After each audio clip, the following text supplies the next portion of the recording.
يا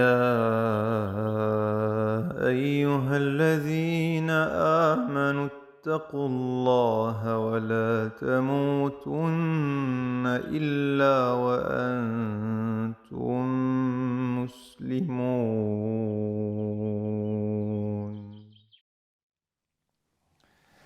Assalamu alaikum, alhamdulillah, nous démarrons cette nouvelle série, Inch'Allah ta'ala, pour ce mois béni du Ramadan, avec cette notion de taqwa. Cette nouvelle série dans laquelle nous allons partir à la recherche des caractéristiques des muttaqin. Al-muttaqun, ces gens qu'Allah subhanahu wa ta'ala décrit à plusieurs reprises dans le Coran et qu'il nous invite à suivre, à prendre comme modèle. Allah nous invite à devenir des gens de la taqwa. Qu'est-ce que la taqwa? C'est cette pleine conscience d'Allah subhanahu wa ta'ala qui est ancrée dans le cœur de certains croyants et qui les élève à ce niveau qu'Allah subhanahu wa ta'ala appelle al-muttaqin. Et donc, Inch'Allah ta'ala, on va essayer chaque jour de découvrir une nouvelle caractéristique des gens de la taqwa. Pas uniquement s'arrêter sur leurs caractéristiques, mais aussi essayer de comprendre qu'est-ce qu'il y a dans leur cœur, qu'est-ce qui motive ces gens-là, de quoi est-ce qu'ils ont pris conscience pour devenir des gens de la taqwa, en espérant que nous aussi, Inch'Allah ta'ala, on puisse cheminer vers cette voie-là, la voie de la taqwa, en particulier pendant le mois du Ramadan, ce mois dont Allah subhanahu wa ta'ala nous dit que le jeûne a été déclaré, décrété pour qu'on puisse atteindre la taqwa, Inch'Allah ta'ala. Alors, quelles caractéristiques on va étudier et découvrir aujourd'hui? La première dont Allah nous parle dans le Coran. Allah subhanahu wa ta'ala nous dit dans Surat Al-Baqarah, Alif Lam Mim ذلك الكتاب لا ريب فيه هدى للمتقين.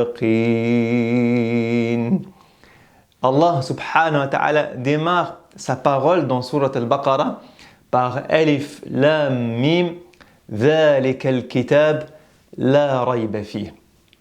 Allah commence par nous dire que sa parole, son livre, ne contient aucun doute. Allah subhanahu wa ta'ala nous rappelle que ce livre est la parole d'Allah subhanahu wa ta'ala, qu'il n'y a aucun doute sur son authenticité, qu'il n'y a aucun mensonge à l'intérieur de lui, qu'il ne contient que des vérités absolues, parce que c'est Allah qui s'exprime dans ce livre. Et ensuite Allah dit « Hudan lil muttaqin ». Allah est en train de nous dire que le Coran est une guidance pour qui? Pour les muttaqin. Subhanallah. Qu'est-ce que ça veut dire? Ça veut dire déjà que on doit chacun d'entre nous se poser la question du rôle qu'a le Coran dans nos vies. Et on doit aussi chacun d'entre nous prendre conscience que le Coran est une guidance, mais pas pour n'importe qui. Dans Surat Al-Fatiha, ceux qui récitent Surat Al-Fatiha 17 fois par jour, avec concentration, méditation, avec le cœur, et qui disent à Allah Ihdina as-sirat al-mustaqim, où ils demandent à Allah subhanahu wa ta'ala de les guider vers la voie qui est la sienne, vers la voie de la droiture, vers la voie d'Allah et de son messager sallallahu alayhi wa sallam. Et ceci est un dua que nous faisons 17 fois par jour dans Surat Al-Fatiha. Ceux qui font ce dua avec sincérité, Allah exauce leur dua instantanément dans Surat Al-Baqarah, en leur disant « Vous m'avez demandé de la guidance, vous m'avez demandé le droit chemin, vous m'avez demandé une voie qui vous permettrait de vous élever vers moi, vous m'avez demandé une voie qui vous permet de vivre au quotidien dans votre société, avec vos difficultés, avec vos facilités, avec vos faiblesses, avec vos qualités, avec vos épreuves, avec vos jours où tout va bien et les jours où tout va mal.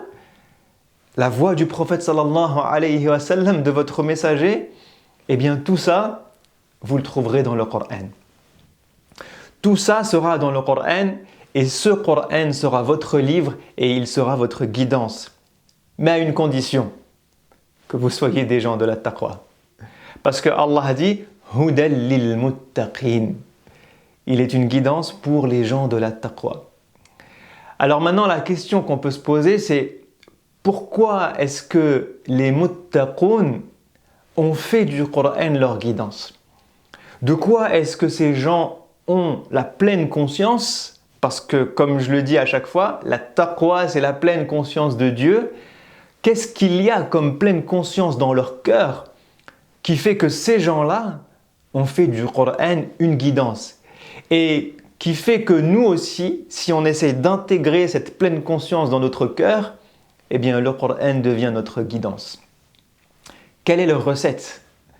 Eh bien, la recette qu'il y a dans leur cœur est constituée de plein de choses.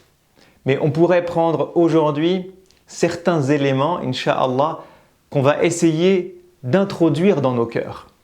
La première des choses dont les gens de la taqwa ont conscience, c'est que ce livre n'est ni plus ni moins que la parole d'Allah. Et lorsqu'on dit la parole d'Allah, on prend conscience du fait que c'est notre Créateur, celui qui a créé les cieux et la terre, celui qui a créé chaque être humain, celui qui nous a fait sortir de l'obscurité vers la lumière, qui s'exprime dans ce livre. Entre ceux qui lisent le Coran comme des perroquets, il y a des gens qui lisent le Coran sans réfléchir, sans méditer, sans avoir le cœur éveillé ni allumé. Il y a des gens qui lisent le Coran comme ils liraient un livre le soir avant de dormir, ou comme ils liraient une encyclopédie, ou comme ils liraient un roman, ou comme ils liraient des contes et des histoires pour enfants, ou des légendes. Mais le Coran n'a rien à voir avec tout ça. Le Coran, lorsqu'on le lit, on doit allumer nos cerveaux, allumer nos cœurs, et comprendre que chaque lettre que je suis en train de lire, c'est Allah qui est en train de s'exprimer au-dessus de sept cieux, qui transmet sa parole à Jibril alayhi salam, qui va ensuite faire descendre la parole d'Allah subhanahu wa ta'ala sur le cœur du messager sallallahu alayhi wa sallam, et qui lui ensuite va nous la transmettre. On doit se mettre à la place des compagnons lorsque le prophète sallallahu alayhi wa sallam leur révélait le Coran, lorsqu'il leur transmettait quelque chose qu'ils venaient tout juste d'entendre de la part de son Créateur. Subhanallah. On doit prendre conscience du fait que c'est Allah qui nous a donné la vie, qui est en train de nous parler. Que c'est celui que nous allons retrouver le jour du jugement qui est en train de nous parler. Et pourquoi est-ce que c'est une guidance? Parce que celui qui parle dans ce livre est celui qui connaît le passé, le présent et le futur. Il est celui qui est Al-Alim, qui est Al-Hakim, celui qui a le savoir absolu, celui qui a la sagesse absolue, celui qui voit le visible et l'invisible, celui qui voit Al-Shaytan alors que nous ne le voyons pas, celui qui voit ce qui se passe dans nos cœurs alors que nous ne le voyons pas, celui qui voit nos défauts et nos qualités, celui qui voit le wiswas de notre nafs, celui qui voit que nos défauts sont en train de nous appeler à faire quelque chose de mal, qui voit nos qualités et nos défauts et nos faiblesses. Allah voit notre intérieur et il voit notre extérieur. Il voit le monde tel que nous le voyons, mais il voit également tout ce que nous ne voyons pas. Il voit les anges, il voit le futur. Et donc lorsque Allah s'exprime dans ce livre, eh bien il s'exprime en connaissance de cause. La guidance qu'il nous donne est la seule que nous pouvons prendre parce qu'il est le seul à connaître tout ça et à être Al-Alim, subhanahu wa ta'ala. Il est également notre Créateur et celui qui nous connaît le mieux. Vous savez, lorsque quelqu'un construit un objet, lorsqu'un ingénieur ou un architecte ou un scientifique invente quelque chose, eh bien, il fait le catalogue de cette chose. Il fait la notice de cette chose parce qu'il a inventé cet objet, cette machine. Et il est le seul ou le meilleur à savoir comment elle fonctionne. Allah subhanahu wa ta'ala nous dit Ar-Rahman allama al-Qur'an khalaqa al-insana allamahu al-bayan. Allah dans surat Ar-Rahman nous dit que il nous a enseigné le Coran parce qu'il a khalaqa al-insan, parce qu'il a créé l'être humain. Et le Coran, est le catalogue de l'être humain et la notice de fonctionnement de l'être humain. Pas que de l'être humain, de la création tout entière. Mais qui est capable d'écrire la notice, le catalogue de fonctionnement de l'être humain, mis à part le créateur de l'être humain, subhanallah. Personne ne nous a créés si ce n'est Allah. Et personne ne sait comment nous fonctionnons si ce n'est Allah. Le seul qui connaît notre intérieur, notre extérieur, notre manière de fonctionner, notre manière de réfléchir, notre psychologie, notre cœur, nos émotions, notre spiritualité, le wiswas de shaitan, le wiswas de notre nafs, notre apaisement, lequel connaît toutes ces équations et est capable de dire « voilà comment tu fonctionnes ». Et voilà la solution à chacun de tes problèmes. Voilà la notice, si tu veux aller du point A au point B, voilà comment tu dois faire dans ta vie. Seul notre Créateur, subhanahu wa ta'ala. Les gens de la taqwa ont pleine conscience du fait que le Coran est également, en plus d'être une vue, une guidance de celui qui a le savoir absolu, en plus d'être un catalogue qui me permet à moi de connaître ma notice de fonctionnement en tant qu'être humain et de la terre entière et de pouvoir avancer, cheminer sur cette terre, les gens de la taqwa utilisent le Coran comme guidance parce qu'ils savent combien il est capable d'apporter du bien à leur cœur. Allah subhanahu wa ta'ala nous dit en parlant du Coran يا أيها الناس قد جاءتكم موعظة من ربكم وشفاء لما في الصدور وهدى ورحمة للمؤمنين. Il dit, ô vous les êtres humains, قد جاءتكم موعظة من ربكم. Est venue à vous une exhortation de la part de votre Seigneur. Et une guérison pour ce qu'il y a dans les poitrines. Allah nous dit que le Coran est un baume pour nos cœurs. Allah nous dit que le Coran, lorsque je suis triste, va m'aider. Lorsque je suis en colère, va m'aider. Lorsque je vais mal et que je déprime, il va m'aider. Lorsque je suis dans le doute et que je me pose des questions, il va m'aider. Toutes ces maladies qui vont habiter mon cœur et qui vont habiter ma poitrine, le Coran sera pour chacune d'entre elles une guérison. Subhanallah. Subhanallah. Et c'est pour ça que les gens de la taqwa, lorsqu'ils vont mal, vont vers le Coran. Lorsqu'ils pleurent et qu'ils sont tristes, vont vers le Coran. Lorsqu'ils sont perdus et sont pleins de doutes et ne savent plus quoi faire, vont vers le Coran. Lorsqu'ils sont éprouvés, vont vers le Coran. Lorsqu'ils sont en colère, s'apaisent et apaisent leur cœur en lisant un peu de Coran. Subhanallah. Le Coran est une guérison pour les poitrines. Et Allah rajoute « wa hudan wa rahma ». Le Coran est amour et miséricorde. Pourquoi? Parce qu'il est avec moi au quotidien.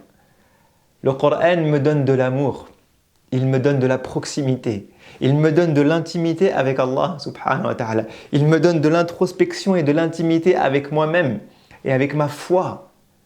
Le Coran me donne cet épanouissement intérieur que aucun autre livre sur terre, ni aucune autre parole sur terre est capable de procurer à mon cœur. Subhanallah.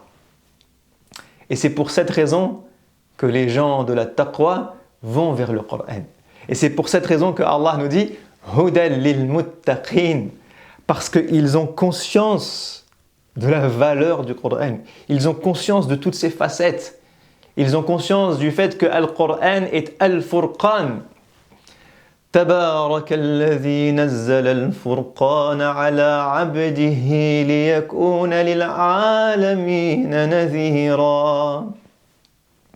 Allah nous dit que il est celui qui a révélé Al-Furqan. Al-Furqan signifie le discernement.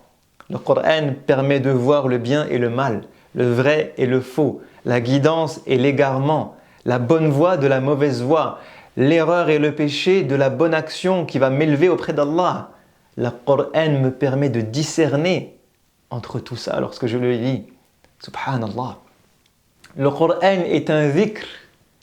Allah nous dit à plusieurs reprises, des dizaines de reprises dans le Coran, que le Coran est venu comme étant un rappel, une évocation d'Allah qui remplit notre cœur, parce que l'être humain a tendance à oublier dans sa journée. Mais lorsqu'il ouvre le Coran, ne serait-ce que pour lire qu'un verset, eh bien ce verset va lui rappeler qui est Allah.